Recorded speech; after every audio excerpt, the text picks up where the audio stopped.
What is up, YouTube? I'm Devon DaVinci, leader of the Renaissance crew, and you're watching DaVinci Reacts. There is a game that's going to be coming out in a couple of days, or a couple of days from the time that I'll be releasing this video, and that is Kingdom Hearts 3. For those of you that's been waiting for this, it's been such a long time. It's been so long, in fact, that since then I've actually become a Keyblade wielder. So, yeah, I became a Keyblade wielder. Y'all thought that this hat was just for the sake of hats? No, this is apparently an accessory that is given to Keyblade wielders. Sora and them can't wear it because his hair keeps on poking holes in it. So I was one of the few that can actually, put this on my head. But anyway, let's go ahead and get into this. This video is for those of you that may love the games, Kingdom Hearts games, but don't know anything about the stories, because I'm going to tell the truth. I've played almost every single Kingdom Hearts game, except for Dream Drop Distance, and I don't know a goddamn thing about the story. I'm going to tell you that right now. All I can tell you is they go to Disney Worlds, and then in the end, they usually fight some type of trench coat looking bastards, and the game ends. I don't know. The story becomes like a real giant clusterfuck towards the end. So let's go ahead and get into this video, which is called The Entire Story of Kingdom Hearts in Under 20 Minutes. Hopefully this can summarize the story and, help get everybody up to speed before the next game comes in. And one last thing. I am tired of these motherfucking darkness on this motherfucking world. I'm the Samuel L. Jackson of the Keyblade wielders. That's what they call me in the group. But anyway, let's go ahead and check this out. One second. Let me before this gets started, I'm gonna rewind it back. This video was uploaded by Frustrated Jacob. So if you want to go ahead and check out his channel, be sure to click on the link that's going to be at the end of this video. The last 30 seconds, there's going to be a link inside the video you can click on and go to their channel and watch all of the goodness and stuff that they have available for you. You can like, subscribe, everything else. Let's go ahead and get into it. Warning, I am about to spoil the entire plot of all 7 Kingdom Hearts games in under 20 minutes. I mean, I assume you knew that since you clicked on the video, but, just making sure. So, the continuity on this series is really screwed up. The games were released in this order, but the actual chronological order of the series' story looks more like this. So there are some retcons and continuity errors and stuff here and there. As such, in order to explain the overall story of the series as quickly and clearly as possible, a few small details will be omitted to ensure that the overall plot is explained clearly and concisely. Anyway, go! Before I start on the plot, let me define some terminology so that everybody can follow along a bit more easily. In the world of Kingdom Hearts, hearts are not blood-pumping organs, but have more to do with the spirit of a person. A heart contains light and darkness, and ideally it contains these two forces in equal amounts. If a heart is consumed by the force of darkness, this person becomes a heartless, a being which acts violently and destructively based upon primal this game instinct, brings back and occasionally takes many orders from someone memories. who has mastery over dark magic. However, if a person has a particularly strong will, their body will remain behind after a Heartless is formed. This empty body is called a nobody. Nobodies are, for the most part, incapable of feeling emotion, though they do keep their memories from a previous life. Unlike Heartless, nobodies are intelligent and can plan and organize, and some even retain a human appearance. But living things are not the only things that have hearts. Planets, or worlds, also have hearts, and if the Heartless manage to locate and destroy the heart of a world, that world will be destroyed. The heart of a world is concealed behind a keyhole. Try and keep all that in mind, because we'll be coming back to it. In yay olden times, people started fighting over something called Kingdom Hearts. Kingdom Hearts is basically the metaphysical galactic repository for all hearts that have passed on, both from people and worlds. So anyone who has access to it essentially has access to limitless knowledge and power and stuff. So naturally, people start fighting over it. However, the only way to access it is with the X-Blade. The only way to forge the X-Blade is for equal and opposite forces of light and darkness to clash. So warriors from all around craft weapons in the image of the X-Blade that they call Keyblades. This leads to the Keyblade War, a conflict so all-encompassing and badass that it basically destroys reality. However, the light in the hearts of surviving children manages to bring reality back from the brink of destruction. The galaxy is now just a divided heads up up, into I many probably won't small do a and lot of segregated talking on this worlds. video. Most worlds are unaware of the existence of other Mainly worlds and have no because means of I journeying want beyond their own to hear the small story. lands. I'm really trying to get Fast into forward it. an era or so to a young guy named Xehanort living on a world called Destiny Islands. Fed up with living on a couple tiny islands, Xehanort finds a way to set himself free from his world and explores the galaxy. He befriends a guy named Ericus, and the two of them train together to become Keyblade Masters. Even though the war is long over, the weapons still linger. Xehanort learns the history of the Keyblade War and how it destroyed the universe, only to have the world reconstructed into what it is today. Xehanort's a bit of a scientist, and this gets him thinking. What would happen if the galaxy got destroyed again? Unfortunately, there's no way to test this theoretically. He's got to get practical. An aging Xehanort shares his idea with Ericus, both of them now Keyblade Masters. Ericus tells him that he's nuts, and Xehanort departs to pursue his goals on his own. Xehanort takes a boy named Ventus as his apprentice, but the boy turns out to be kind of a pushover. Xehanort tries to make the best of the situation by directly extracting all of the darkness out of Ventus's heart, creating a separate being that he dubs Vanitas. If Xehanort can get the two to fight, it will provide the equal and opposite clash of light and darkness that he needs to generate the X-Blade. However, Ven's heart is left a shattered mess as a result of Xehanort's haphazard operation. Xehanort, unsure of what to do with him, goes to visit his old homeworld of Destiny Islands. There, Ven's heart briefly comes into contact with a disembodied heart on its way to a newborn child. This heart offers some of its strength to Ven, allowing him to wake up. However, Ven is still weak, has amnesia, and in general is not Vanitas' equal in any way. Xehanort leaves Ven to train with Ericus instead, alongside Ericus' other two students, Terra and Aqua. Several years later, Ven has become close friends with the other two apprentices. However, a rift forms in the group when Aqua is declared a master after her final exam, and Terra is not. Ericus denies Terra the title on the grounds that he doesn't have control over the darkness inside him. Xehanort, who swears he's totally given up on the whole Kingdom Hearts and universe destruction thing, feeds on Terra's insecurities and says that he can teach him how to master the darkness within himself. Terra leaves on a mission for Xehanort, Vanitas covertly goads Ven into following Terra, and Ericus orders Aqua to stop Ven because he's still pretty sure that Xehanort is up to something, and that this is all part of his master plan. And part of Xehanort's plan it is. For starters, he needs Ven trained and strong so that he and Vanitas will be equals. He also wants Terra teeming with darkness because Xehanort is getting up there in years and he could use a nice, strong young body like Terra's. Fortunately, Terra gets wise to the fact that a guy who looks like this might be a bit evil. Eventually, Ericus attempts to kill Ven to prevent Xehanort's plan from coming to fruition, but Terra, not understanding his master's intent, intervenes to save his friend. Xehanort uses this opportunity to kill Ericus. Finally, the three students unite to get their revenge on Xehanort. Terra successfully beats the crap out of Xehanort, but unfortunately, Xehanort is still able to shove his own heart into Terra's chest and claim Terra's body as his own. Elsewhere, Ventus and Vanitas face off. Their bodies merge and the X-Blade is almost forged, but Ventus and Vanitas have a fight inside their own heart and— See, I'm starting to recognize the faces. Like, I remember the old dude and I remember the younger looking version of him, I guess, but I didn't know they were the same person. Like, mainly because I think they were separated among games or something. It just never clicked. Like, I remember that character being like one of the last people on Kingdom Hearts 1, but they didn't really show the older guy until like a much later future game. So no, I just didn't. Maybe because the story, the games are so far spaced out, like over 10 years, it was hard to keep track of the story.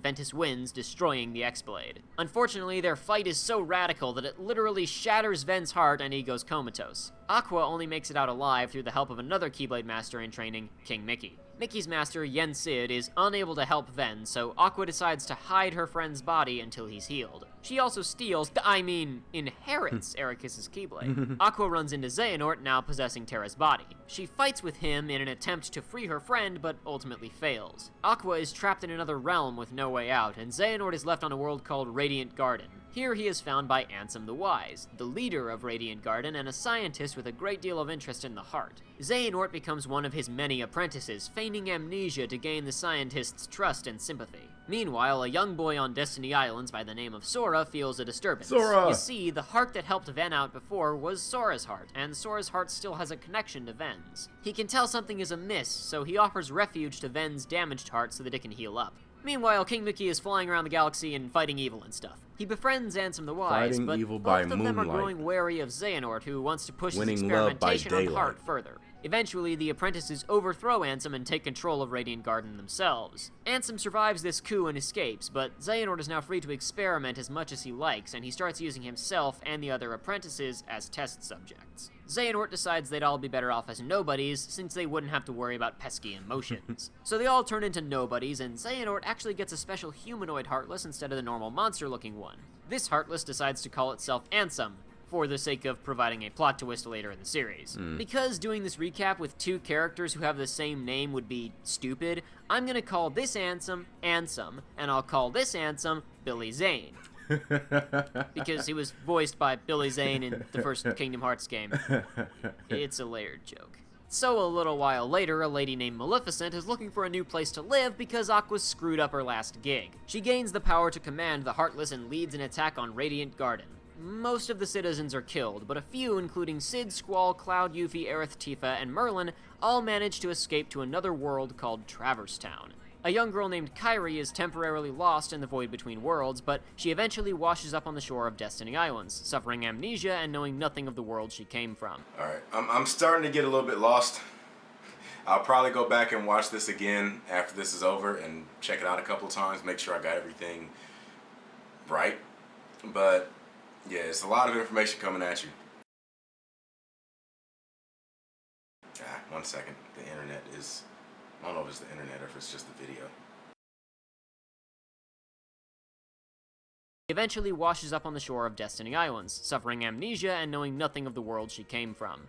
Fast forward 10 years. The Heartless are spreading en masse and destroying an unprecedented amount of worlds. King Mickey, now a Keyblade Master, departs to try and find the source of the issue, and dispatches his court magician, Donald Duck, and the captain of the Royal Knights, Goofy, to find another Keyblade wielder who can help fight against whatever malignant force is at work. He hopes that this Keyblade wielder will be able to protect what worlds remain by sealing off the keyholes to these worlds. You remember keyholes, right? The hearts of all worlds are behind them? I know it's hard to keep track of this, but I'm trying to explain everything quickly, alright? Elsewhere, Kairi has become best friends with Sora and another boy named Riku, and all three of them dream of seeing other worlds, just like someone else we've talked about.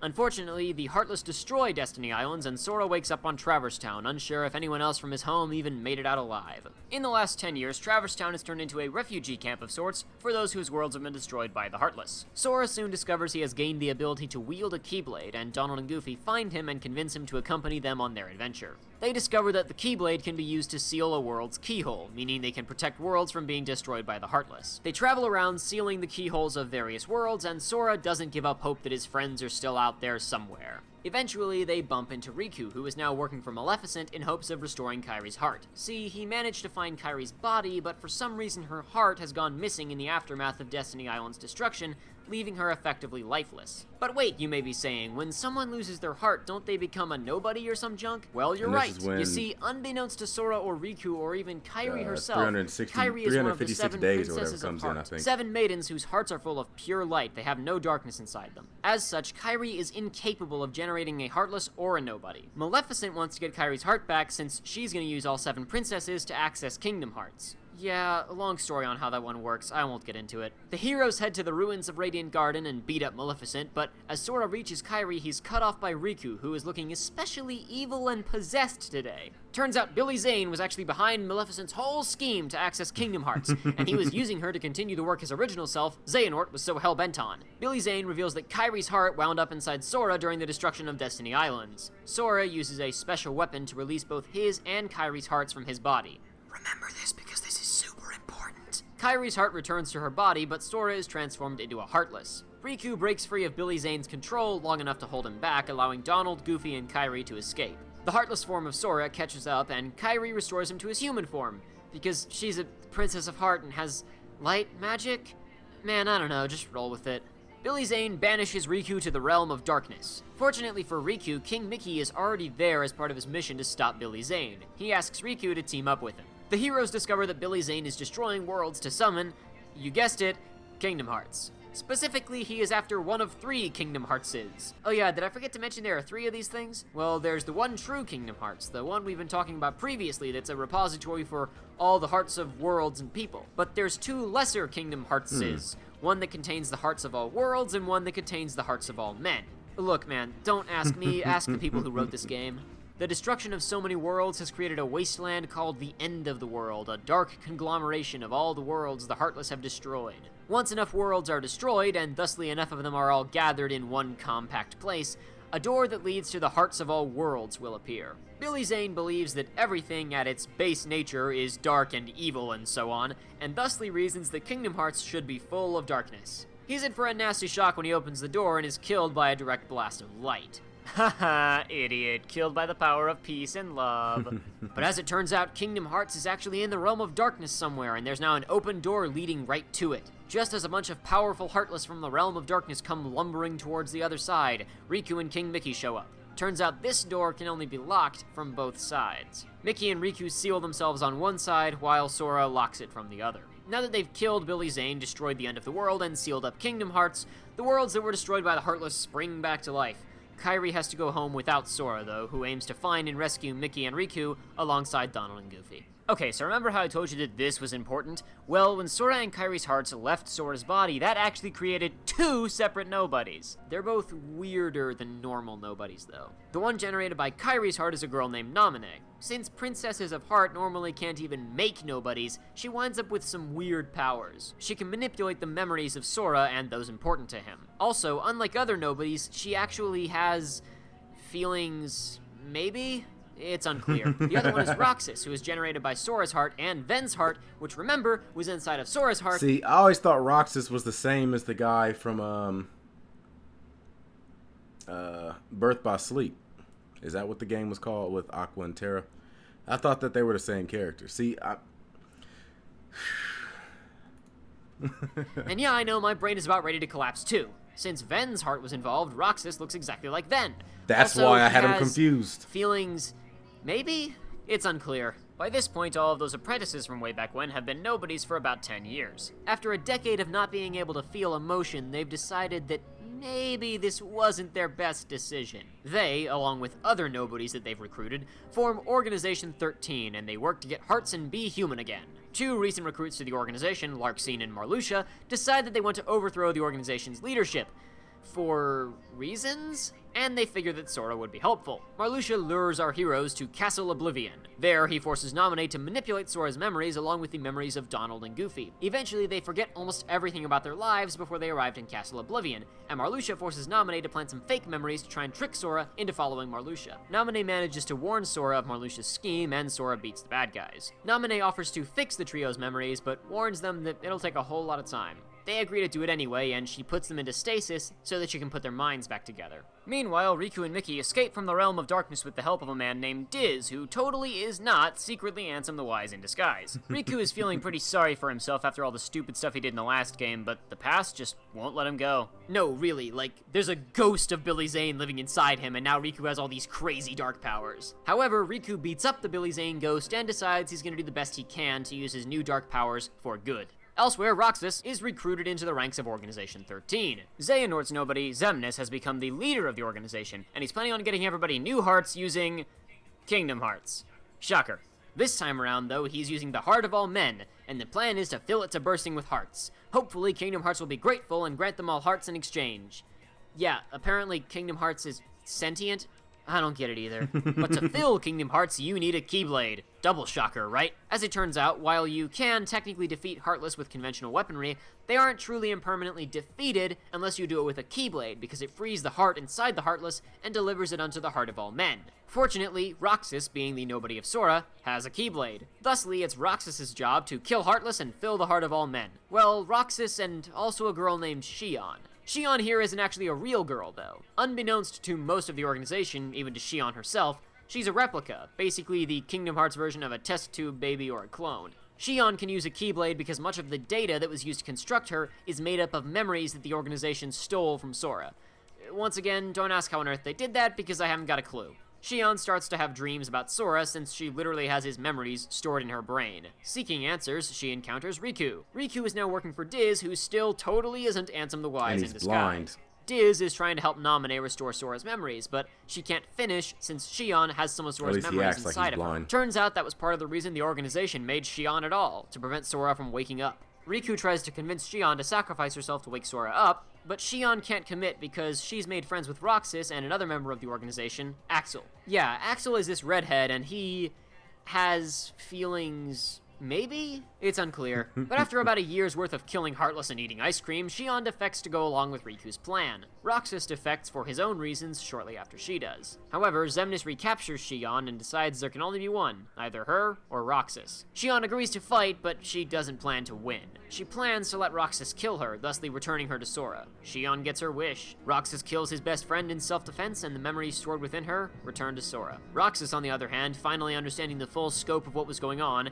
goes back back to get revenge on Xemnas. Riku stops him halfway, knowing that Roxas isn't strong enough to take out Xemnas on his own. Plus, he needs Roxas to return to Sora as well in order for Sora's healing process to be complete. Roxas isn't exactly a fan of this plan, but Riku manages to take Roxas down and deliver him to Diz. The two of them trap Roxas in a digital world to keep him pacified until Naminé has finished restoring the last of Sora's memories. The organization dispatches Axel to try and terminate Roxas, who is now Axel's only living best friend. Axel goes out of his way to try and bring Roxas back peacefully, but is ultimately forced to try and kill him. Roxas defends himself, and Axel, more than a little happy to have failed, retreats. Roxas finally comes face to face with Sora, and having no other options left, resigns to return to him. Sora, Donald, and Goofy wake up after a year of being asleep. They meet Yensid, Mickey's old master, who sends them to stop Organization 13's plans to turn people into Heartless by force. Along the way, they also assist the crew from Traverse Town in rebuilding the ruins of Radiant Garden. Meanwhile, Axel is getting pretty fed up with the organization's crap himself. Deciding that he'd just like to see his best friend again, he starts scheming about how to separate Sora and Roxas once more. He decides to use Kairi as leverage against Sora.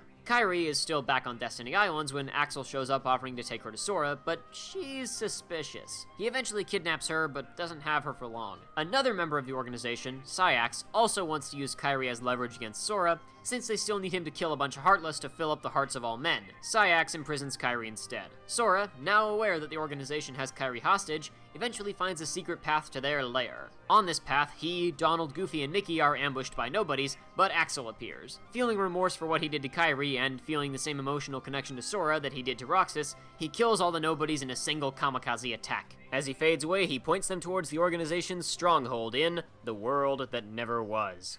As Sora and crew make their way into the organization's stronghold, Riku and Naminé manage to free Kairi from captivity. Riku and Kairi meet up with Sora as Mickey meets up with Diz, who— whoa, what? It's Ansem the Wise! Ansem, who's a real new age, all digital kind of guy, uses a machine he's devised to extract hearts contained within Kingdom Hearts and convert them to data. His machine eventually overloads and explodes, apparently killing him. The group finally confronts Xemnas. After Sora and Riku defeat him, everyone is finally able to return home, at peace, knowing that they've saved the galaxy and there isn't anything else to worry about, blissfully unaware that they're part of a major video game franchise that will inevitably get a sequel. Mickey, Donald, and Goofy come across evidence that Ven, Aqua, and Terra might still be out there, and they might be able to rescue them somehow. Also, Yensid suspects that Xehanort had enough contingency plans that he's still totally a problem, even though they've seemingly killed both remaining versions of him. Yensid is right, as it turns out that when you kill both someone's nobody and their Heartless, there's a good chance that the original person will be reformed!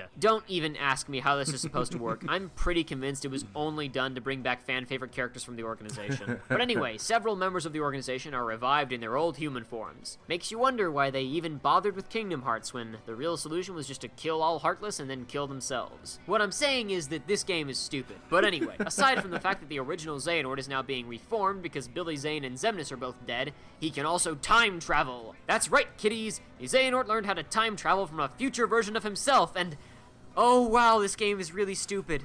Like, really stupid. So yeah, Xehanort can time travel to any point where another version of himself exists. His final contingency plan is to send several versions of himself from throughout time to the same point in time, join a few of his loyal followers, and go back to the original dang plan. Recreate the Keyblade War by having a small army of himself and his followers clash with Sora and his crew, thusly forging the X-Blade and allowing for one final shot at the main original Kingdom Hearts. And there you have it, the setup for Kingdom Hearts 3 and everything that came before it. Or at least the factual, basic list of things that happened throughout the games. When you break it down like this, the entire series sounds soulless and needlessly complicated. Well, the needlessly complicated part is true. Primarily because of this game. This game is bad, but I digress. The reasons that I enjoy this series so much, and I'm sure the reason why many other fans enjoy it, are the things that we barely even touched upon in a straightforward recap of the plot of these games. Despite the simple terms that I've described them with in this video, the villains are fun and energized, the protagonists have interesting relationships and character arcs, and the games are bright and colorful. The plot has been complicated, and in many cases outright broken, by its continual expansion over the last 10 years. But in most of the games, especially in the case of the first game, the self-contained story told on each disc, or DS cartridge, is usually a sensical, well-told, character-driven experience that is worth going through yourself. Except for this one. This one sucks. Well, now I'm glad I didn't play it. The fact of the matter is, people like Kingdom Hearts because it is pretty much fan service the game. You want to go ahead, like this was the first time that anybody had a chance to see Disney characters in this type of a game. Final Fantasy characters, because you gotta remember, up until this point, Final Fantasy was, well, the first game we had a chance to actually like get voiceovers and good looking visuals was Final Fantasy X.